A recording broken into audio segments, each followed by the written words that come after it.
نحمدہ ونصلی علی رسول الکریم اعوذ باللہ من الشیطان الرجیم بسم اللہ الرحمن الرحیم والذین هم لفروجہم حافظون الا علی ازواجہم او ما ملکت ایمانہم فإنہم غیر ملومین فمن ابتغى وراء ذلك فأولئك هم العادون والذين هم لأماناتهم وعهدهم راعون والذين هم على صلاتهم يحافظون أولئك هم الوارثون الذين يرثون الفردوس هم فيها خالدون صدق اللہ العظیم۔ سامعین محترم،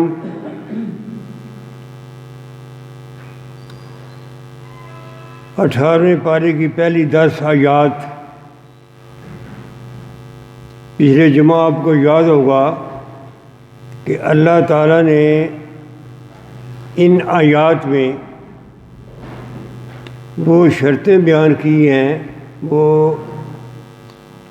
آداب بیان کیے ہیں جو ایک بندہ مومن میں اگر آ جائے تو وہ جنت کا وارث بن سکتا ہے، جنت میں جا سکتا ہے۔ اور اللہ فرماتا ہے کہ تم جنت حاصل کرنا چاہتے ہو نا، تو جنت میں جانے کے لیے یہ شرائط ہے۔ آپ کو یہ بھی یاد ہوگا پچھلے جمعہ ہم نے 3 شرائط پر بات کی تھی، 3 شرائط۔ آج جو دوسری 3 آیات ہیں، 3 شرائط ہیں، کل 6 شرائط بنتی ہیں، ان پر ہم بات کریں گے انشاءاللہ۔ تو پہلی بات تو یہ ہے کہ اللہ تعالیٰ فرماتا ہے کہ تم جنت میں جانا چاہتے ہو تو اپنی شرم گاہوں کی حفاظت کرو، اپنا دامن پاک رکھو۔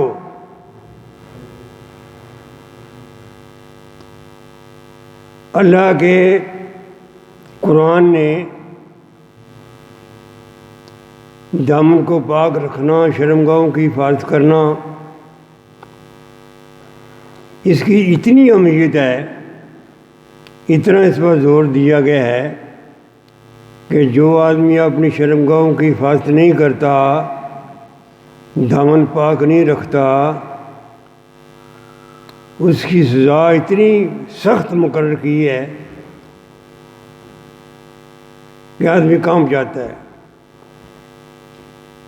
اللہ فرماتا ہے کہ تم اپنی شرم گاہوں کی حفاظت نہیں کرتے، تم دامن پاک نہیں رکھتے، تو اس کی سزا یہ ہے کہ اس کو کھڑا کر کے پتھر مار مار کے اس کو مار دو۔ کسی جرم کی اتنی سخت سزا نہیں ہے۔ آج میں صرف ان محرکات کا، ان اسباب کی بات کروں گا جن پر اگر عمل کیا جائے تو دامن پاک رہ سکتا ہے۔ دامن پاک ہونا انسانی تہذیب و تمدن کے لیے، انسانیت کے ارتقاء کے لیے اور انسانیت کی حفاظت کے لیے بہت ضروری ہے۔ مثلاً اللہ تعالیٰ نے ان اسباب کا ذکر کیا ہے، ان محرکات کا ذکر کیا ہے جن کی وجہ سے اگر عمل نہ کیا جائے تو دامن پاک نہیں رہ سکتا۔ اس میں پہلی بات یہ ہے کہ مردوں کو کہا گیا ہے، مردوں کو، کہ تم جب چلتے ہو تو نگاہیں نیچی رکھ کے چلو، ادھر ادھر مت دیکھو۔ نگاہیں نیچی کرنے کا مطلب کیا ہے؟ نگاہ اوپر بھی کی جا سکتی ہے. نگاہیں نیچی کرنے کا مطلب یہ ہے کہ اگر تمہارے سامنے وہ غیر محرم عورت آ جاتی ہے، حسن و جمال کا پیکر ہے، تم اسے دیکھتے ہو پہلی نگاہ میں، تو دوسری نگاہ ڈالنے کی تمہیں اجازت نہیں ہے. اس مقام پر نبی اکرم صلی اللہ علیہ وسلم کی کمال حدیث ہے. آپ نے فرمایا کہ جو بندہ دوسری نگاہ اس لیے نہیں ڈالتا کہ میرے اللہ کا حکم ہے، میرے نبی کا حکم ہے، اللہ تعالیٰ اس کو ایسی ایمان کی حلاوت عطا کرے گا، ایسا پختہ ایمان عطا کرے گا کہ وہ جنت میں چلا جائے گا. پھر فرمایا عورتیں جب گھر سے نکلتی ہیں انہیں پردہ کرنا چاہیے، چہروں پر نقاب ڈالنا چاہیے. دین اسلام مخلوط معاشرے کا حامی نہیں ہے. آج کل جو لبرل طبقہ ہے، مغربی تہذیب سے متاثر ہے، مرعوب ہے، وہ کہتا ہے کیا ہوتا ہے برقع، یہ کیا ہوتا ہے عورت کو ڈانپ دینا، کٹھے کام کرنا چاہیے عورت اور مرد کو تب ترقی ہوتی ہے. دوش بدوش کام کریں گے مرد اور عورت مل کے تو پھر ملک ترقی کرے گا. دین اسلام اس کو غیر فطری کہتا ہے. دین اسلام کہتا ہے کہ عورت کا دائرۂ کار الگ ہے، مرد کا دائرۂ کار الگ ہے. مخلوط معاشرے کی اجازت نہیں دیتا. اگر عورت اپنے آپ کو سنوار کر رکھنا چاہتی ہے تو گھر میں رہے. مرد کا یہ حق ہے کہ وہ اپنی عورت کو دیکھے کہ وہ بنی سنوری بیٹھی ہے. گھر سے باہر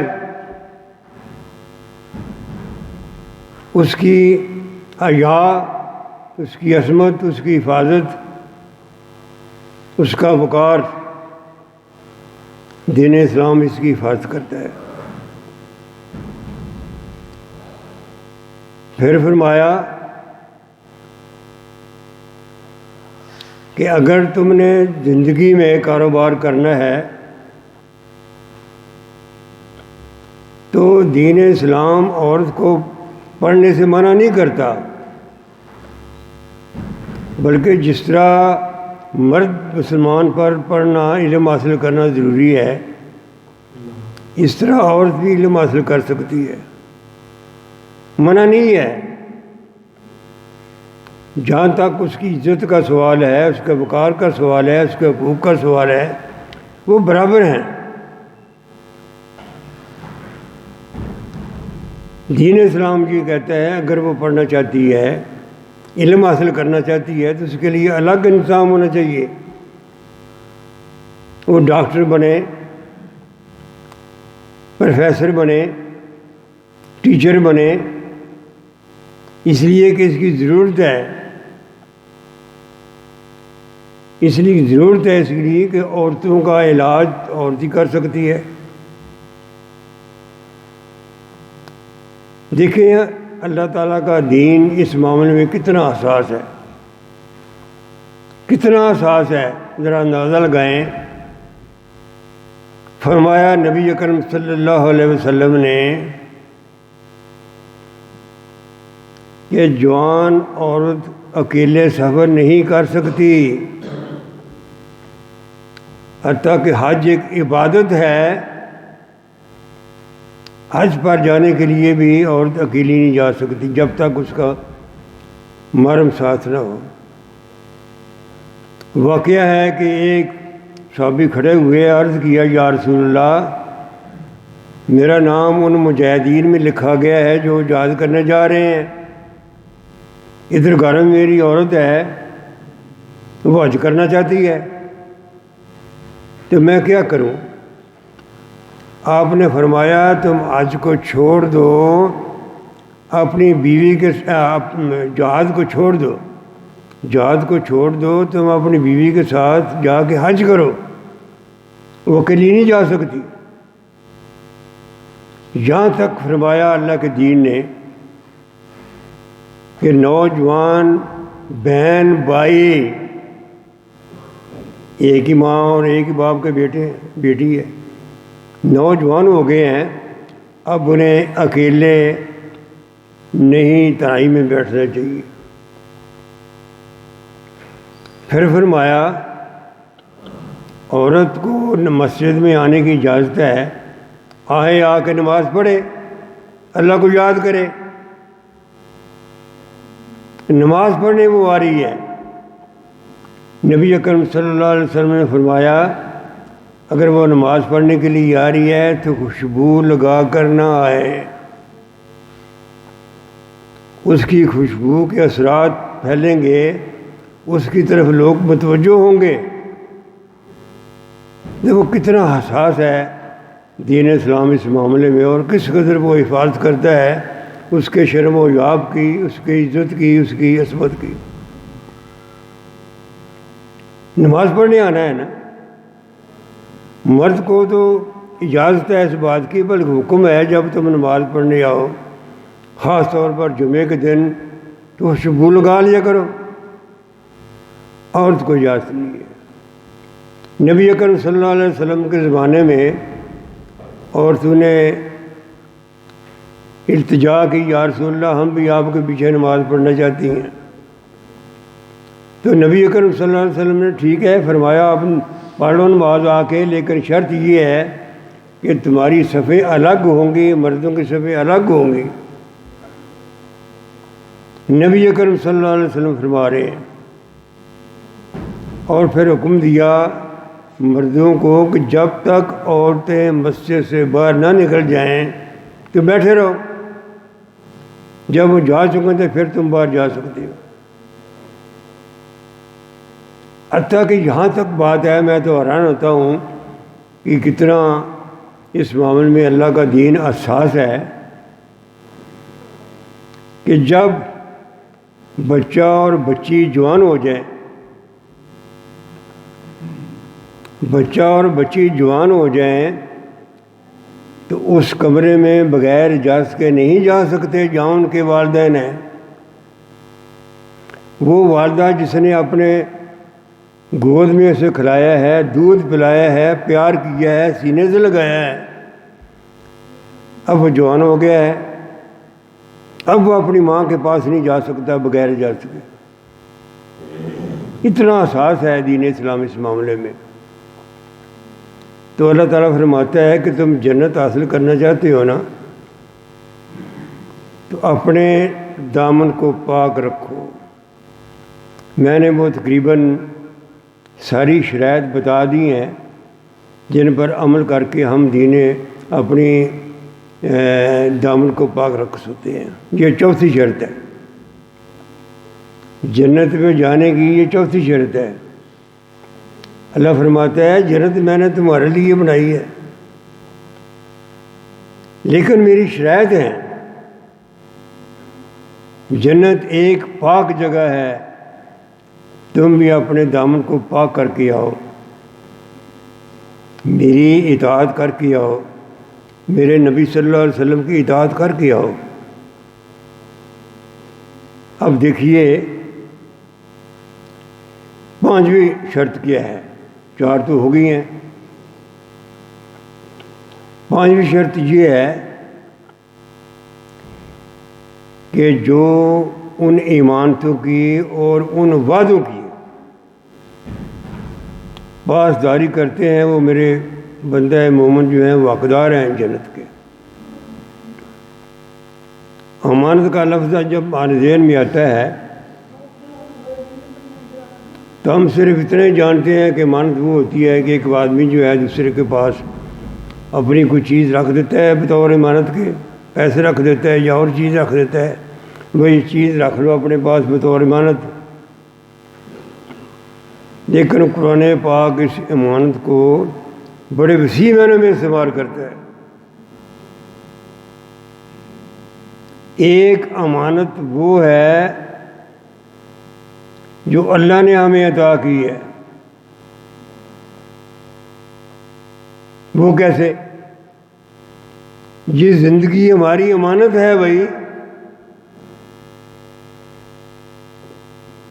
جب ہم کہتے ہیں کہ ہم نے امانت کی حفاظت کرنی ہے، اس کا مطلب کیا ہے؟ کہ ہم اللہ کی دی ہوئی امانت کی حفاظت کرتے ہیں۔ زندگی ایک امانت ہے، ہم نے اس کو کیسے گزارنا ہے وہی بتائے گا جس نے امانت ہمیں دی ہے۔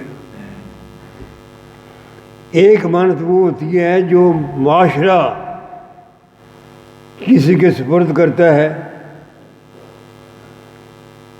کسی کو لیڈر بناتے ہیں، کسی کو ایم این اے بناتے ہیں، کسی کو ایم پی اے بناتے ہیں، یا وظیفی طور پر دیکھا جائے تو کوئی عالم دین ہے، اس کا منصب ہے کہ لوگ اس سے علم حاصل کریں۔ تو جو معاشرہ آپ کو امانت دیتا ہے اس کی حفاظت بھی آپ نے کرنی ہے۔ اگر معاشرے نے آپ کو محلے میں کوئی لیڈر بنا دیا ہے، کسی عالم دین کو اس بات پر فائز کر دیا ہے کہ تم ہمیں علم دین سکھاؤ، ہمیں باتیں بتاؤ، تو اس کی حفاظت کرنا اس کا فرض ہے۔ اگر وہ بندہ کوئی عہدیدار ہے، اس کے پاس امانت ہے اس بات کی کہ وہ لوگوں کی خدمت کرے۔ اگر وہ M N A M P A بن گیا ہے تو اس کا مطلب یہ ہے امانت ہے اس کے پاس لوگوں کی۔ اس لیے کہتے ہیں نا ووٹ ایک امانت ہے، اس لیے کہتے ہیں ہم جب ووٹ دیتے ہیں تو کہتے ہیں بھائی یہ امانت ہے تمہارے پاس، اس کی حفاظت کرو۔ پھر ایک آدمی اگر ایک آدمی کے پاس امانت رکھتا ہے اس کی حفاظت کرنی ہے۔ امانت کی حفاظت جو ہے یہ شرط ہے جنت میں جانے کی، معمولی بات نہیں ہے۔ پھر عہد کی بات کی، وعدے کی بات کی، وہ کیا؟ وعدہ بھی بڑا وسیع لفظ ہے۔ ایک وعدہ تو ہم کرتے ہیں نا کسی کے ساتھ، ایک آدمی کسی کے ساتھ وعدہ کرتا ہے، یہ بھی وعدہ ہے، لیکن اس کا وسیع مطلب ہے۔ ایک وعدہ ہم نے اللہ سے کیا ہے، ہم نے پڑھا لا الہ الا اللہ محمد رسول اللہ، ہم نے وعدہ کیا اس رب سے کہ جب تک میں زندہ ہوں تیری توحید پر عمل کروں گا، تیرے نبی صلی اللہ علیہ وسلم کی ذات مقدس کی پیروی کروں گا، یہ وعدہ ہے۔ ہم نے اللہ سے وعدہ کیا ہے۔ اس طرح آپ فرض کریں گھر میں باپ ہیں، آپ کے بچے ہیں، آپ کی بیوی ہے، آپ کا ان سے وعدہ کیا ہے؟ کہیں لکھا ہوا نہیں ہے، کئی زبانی آپ نہیں بولتے، یہ کہنے آپ کا یہ وعدہ ہے کہ میں ان بچوں کو، اس بیوی کو رزق کے حلال سے ان کی تربیت کروں گا، یہ آپ کا عہد ہے۔ نبی اکرم صلی اللہ علیہ وسلم امانت اور وعدے کے بارے میں اتنے اس کی اہمیت بیان کرتے تھے کہ آپ اپنے ہر خطبے میں یہ فرماتے تھے لا ایمان لمن لا امانتہ لا دین لمن لا آدارو۔ آپ فرماتے ہیں جس کو جو ایمانت دار نہیں ہے، جو امین نہیں ہے، اس کا ایمان ہی کو نہیں ہے، اور جو وعدہ پورے نہیں کرتا اس کا دین ہی کو نہیں ہے۔ یہ حدیث آپ کا یہ قول اتنی مرتبہ کہ یہ خطبے کا حصہ بن گیا۔ آج بھی جب خطیب خطبہ بیان کرتا ہے تو اس میں یہ الفاظ آتے ہیں۔ ہم وعدہ کر کے بھول جاتے ہیں، ہمیں اس بات کا اندازہ نہیں ہے کہ وعدہ پورا کرنا کتنی بڑی شرط ہے۔ اللہ نے بیان کیا ہے یہ تمہارا جنت کے جانے کا ایک سرٹیفکیٹ ہے، ایک شرط ہے۔ تم کہتے ہو پھر کیا ہوا، وعدہ پورا نہیں کیا تو؟ ہماری سماجی زندگی میں بہت سی مشکلات اس لیے پیش آتی ہیں کہ ایک آدمی کے ساتھ وعدہ کرتا ہے، وہ پورا نہیں کرتا۔ ذرا اندازہ لگائیں، اپنے آپ پر سوال کریں، دل میں جھانکیں کہ اگر معاشرے میں ہر بندہ جو دوسرے کے ساتھ معاہدہ کرتا ہے، وعدہ کرتا ہے، وہ پورا کرتا ہے تو زندگی کتنی آسان ہو جائے، کتنی آسان ہو جائے۔ ہم مشکلات کا شکار ہو جاتے ہیں جب ایک آدمی دوسرے کے ساتھ جو وعدہ کیا ہے یا اس کی امانت کی حفاظت نہیں کی ہے تو کتنی مشکلات پیدا ہوتی ہیں۔ نبی کریم صلی اللہ علیہ وسلم نے فرمایا وہ آدمی منافق ہے جب اس کے ساتھ امانت اس کو دی جائے، وسیع معنی میں بات کر رہا ہوں، تو اس امانت کی حفاظت نہ کرے۔ وہ آدمی منافق ہے جب وہ بولتا ہے تو جھوٹ بولتا ہے، بات کرتا ہے تو جھوٹ بولتا ہے۔ وہ آدمی منافق ہے جب وہ کسی سے وعدہ کرتا ہے تو پورا نہیں کرتا۔ یہ تین بڑی بڑی شرائط نبی کریم صلی اللہ علیہ وسلم نے منافق کی بیان کی ہیں۔ اب ذرا اندازہ لگائیں کہ ایک آدمی منافق کس طرح اس کی زندگی گزرتی ہے منافقت میں۔ کبھی امانت میں خیانت کرتا ہے، کبھی وہ جھوٹ بولتا ہے، کبھی وہ وعدہ پورا نہیں کرتا۔ اور ایک چوتھی شرط بھی آپ نے فرمائی ہے کہ منافق کی چوتھی شرط یہ ہے کہ جب وہ غصے میں آتا ہے تو بکواس کرتا ہے، گالی گلوچ کرتا ہے۔ یہ بھی منافق کی نشانی ہے۔ اور پتہ ہے منافق کا انجام کیا ہوگا؟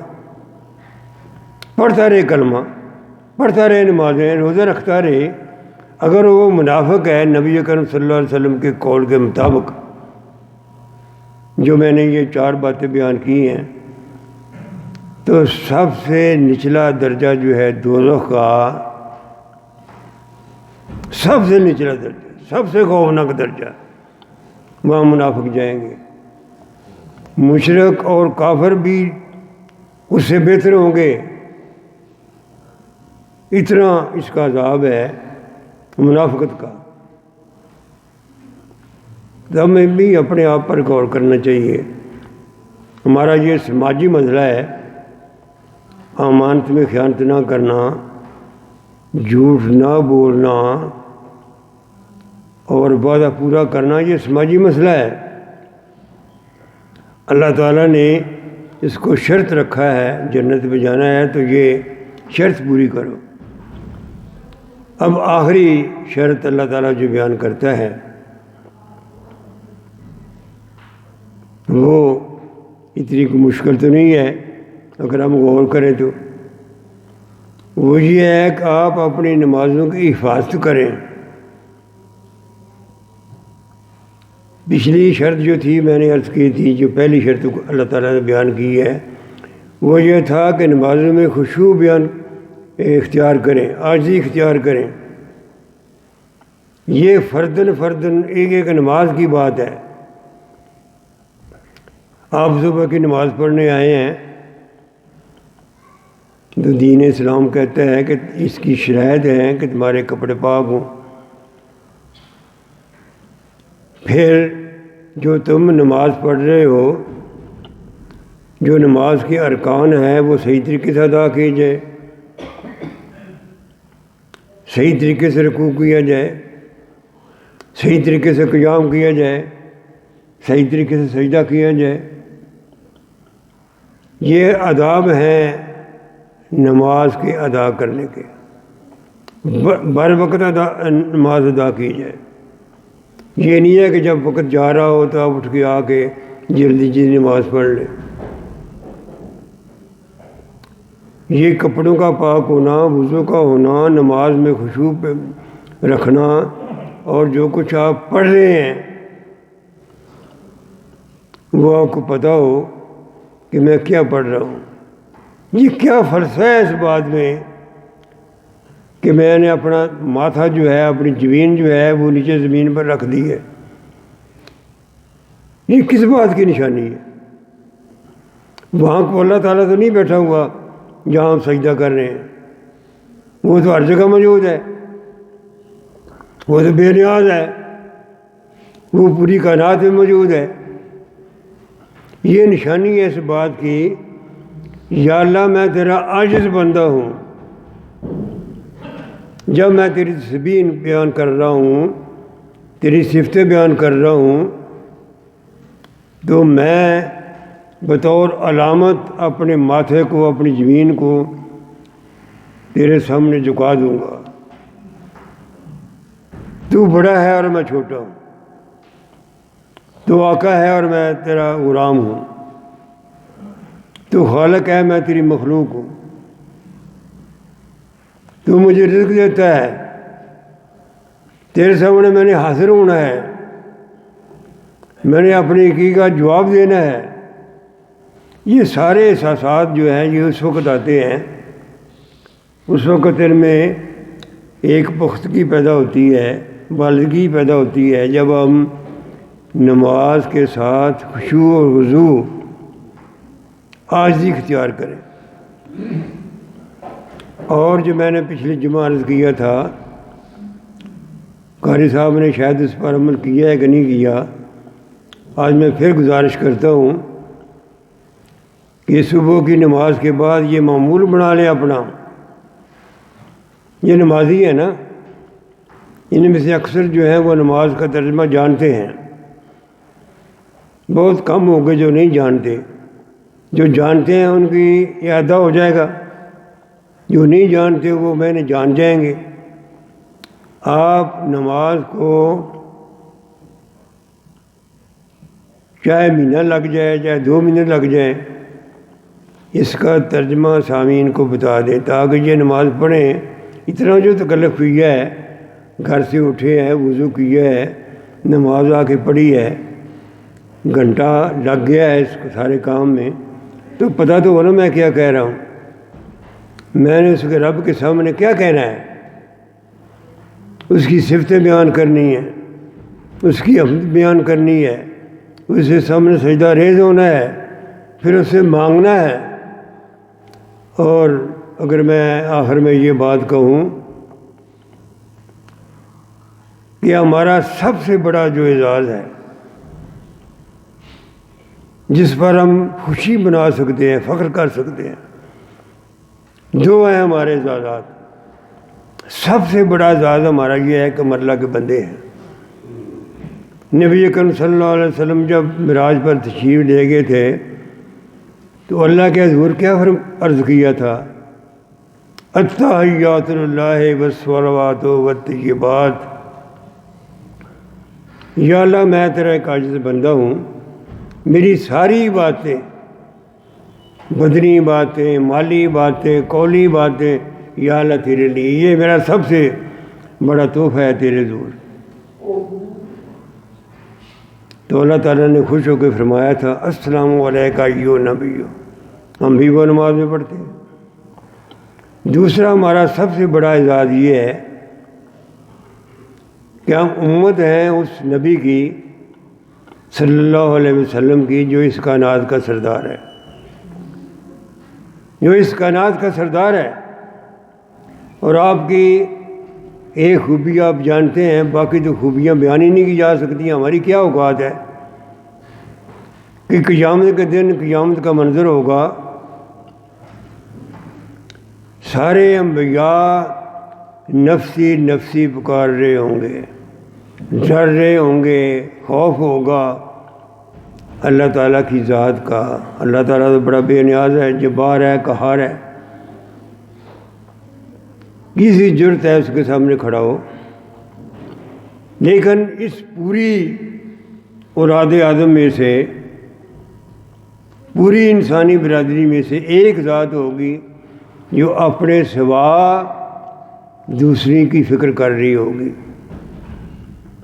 یا اللہ میری امت کو بخش لے۔ یہ بڑا ذات ہے ہمارا، ہم اس نبی کے پیروکار ہیں۔ اور تیسرا ذات میں بیان کر دوں کہ ہمارے پاس جو دین ہے اس کی اصل سند موجود ہے،